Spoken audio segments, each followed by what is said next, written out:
Hi there, and welcome back to Ruth Reacts to Books. This is episode 8, season 1. I am so excited to be here today talking to you about this book. It is called Crushed Velvet. You can see on the cover it has some cute kitties. I always like my kitties. It is by Diane Vallere, and I definitely really enjoyed this book. So this is in a series. This is the second book in the series. It's a series about a gal who owns a fabric shop, and she also solves mysteries. So I know it sounds kind of funny, but I actually found this series when I used to be in a book club with my darling friend Haley and Whitney, and a couple other gals. And my sister was in the book for a while, a book club for a while, and what we would do is we would bring someone would bring 6 books, and then we would vote on which one we wanted to read. And so this series, the first book in this series, was actually brought by my sister Becca to that group. We didn't select to read it, but I really liked the sound of it, so I added it to my list. And so I ended up reading it now, and a year ago or so, and here's the second one. So let me read the back to you, and then I'll tell you what I thought about the book.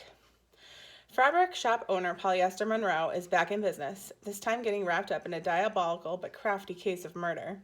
With the opening day of Material Girl approaching, Polly is stocking up on lush fabrics, colorful notions, and best of all, a proprietary weave of velvet. But upon delivery, it's not quite the blend she expected, being 90% silk and 10% corpse.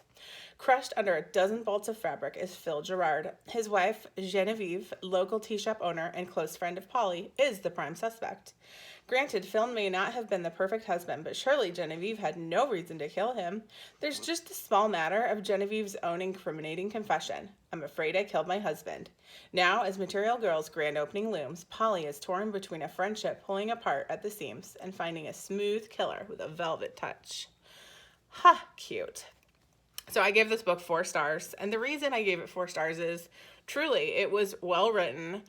I did not guess who the killer was for some reason. I got to the end and I was like, wow, I didn't see that coming. And it was just really well written. The characters are not annoying. It is really a mystery book. There's no sex in it. It's, she has kind of a love interest in the story, but it really is a mystery book, and there's some cats in it, and the cats are adorable. So I give it 4 stars. Really enjoyed the book. If you like mysteries, I think you'd like this series. I will go ahead and post the name of the first book of the series. I think it's Swayed to Rest is the first book in the series. So if you want to look for that, that's the first book.